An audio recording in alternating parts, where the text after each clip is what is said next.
Every time a Falcon 9 booster falls back from space, something magical happens. You see it twist, flip, and glide as if it's alive, like it knows exactly what it's doing. But have you ever wondered what actually controls that massive 25-story booster when its engines are off? No fins, no flames, just a few tiny nozzles puffing out invisible gas.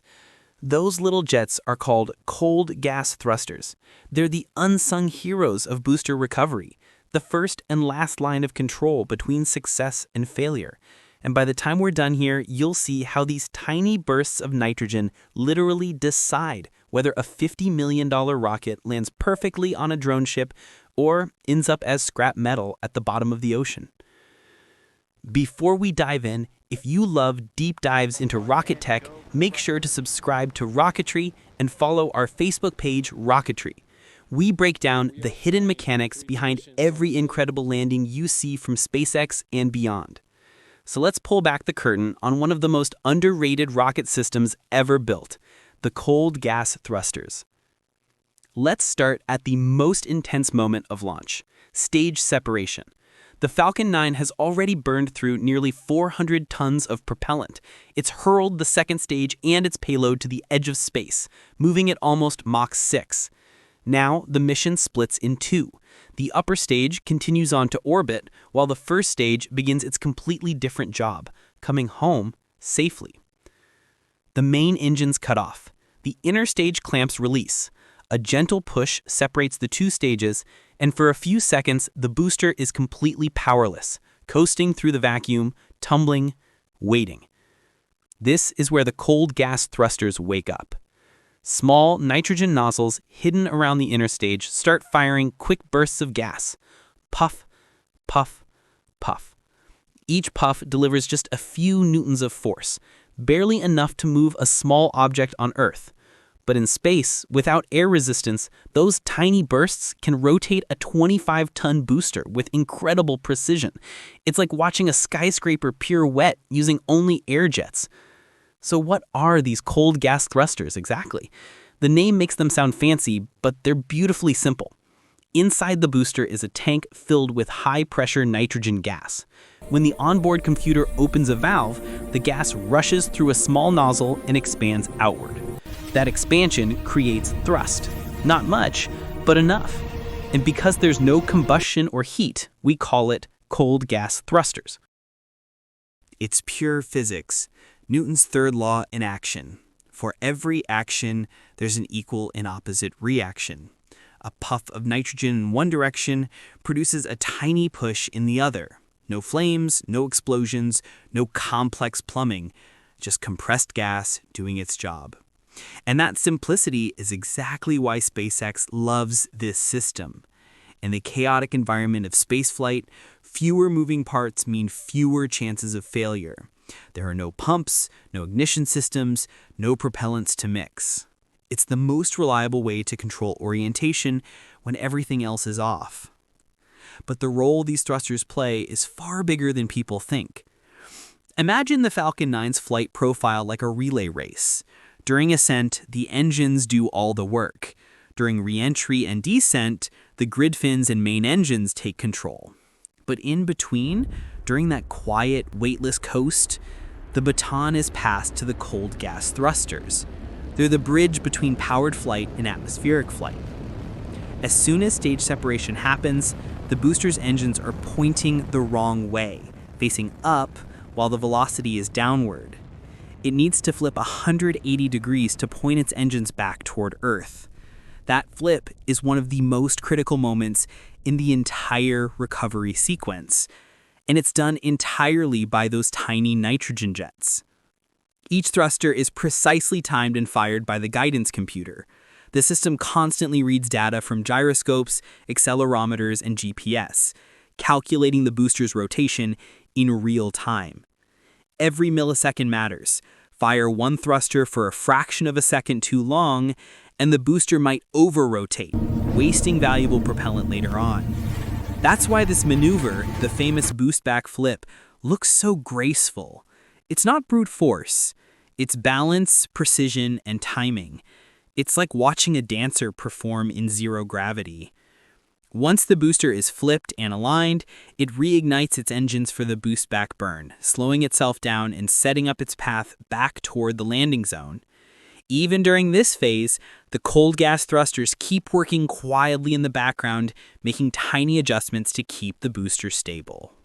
And when the engines cut off again during the long coast through space, those thrusters are still firing, maintaining the perfect orientation for re-entry.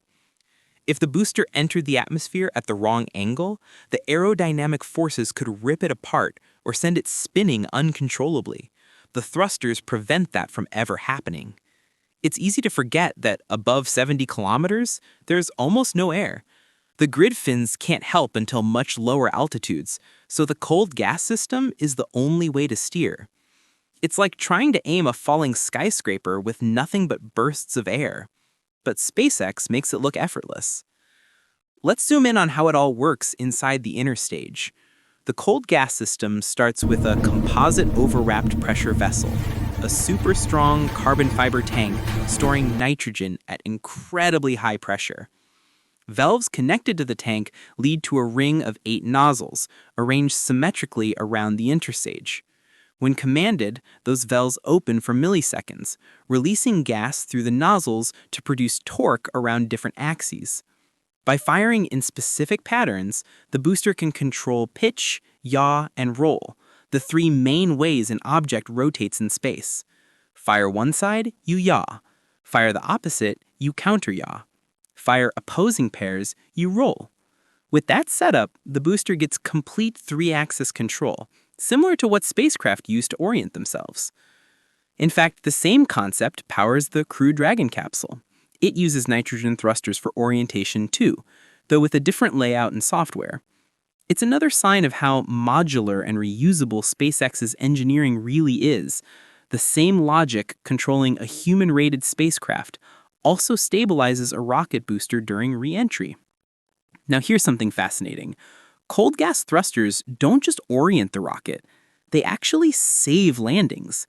In the early days of Falcon 9, several landings failed not because of engine problems, but because of bad entry angles. Without stable orientation before re-entry, the booster would tumble or lose aerodynamic control. The cold gas system fixed that, giving the booster the stability it needed to survive the brutal re-entry forces. Every time you see a perfect booster landing, what you're really seeing is a chain reaction that started minutes earlier, with those first nitrogen bursts guiding the booster into position. Without that initial control, there would be no landing to celebrate. Now let's talk about why nitrogen and why cold gas. Other rockets use hot gas or even small liquid-fueled thrusters for attitude control, but those are complex, heavy, and risky. Combustion systems need fuel lines, ignition systems, and burn control. Cold gas, on the other hand, is simple. You store the gas, open a valve, and you get thrust. There's no risk of explosion, no ignition delay, and no toxic propellants. Nitrogen is inert, clean, and safe. Perfect for a reusable system that needs to work reliably every time. And that reliability matters. The booster must perform these maneuvers perfectly, flight after flight, without maintenance between missions. Cold gas thrusters are almost maintenance-free. They can fire hundreds of times, store easily, and handle the vibration and temperature extremes of space.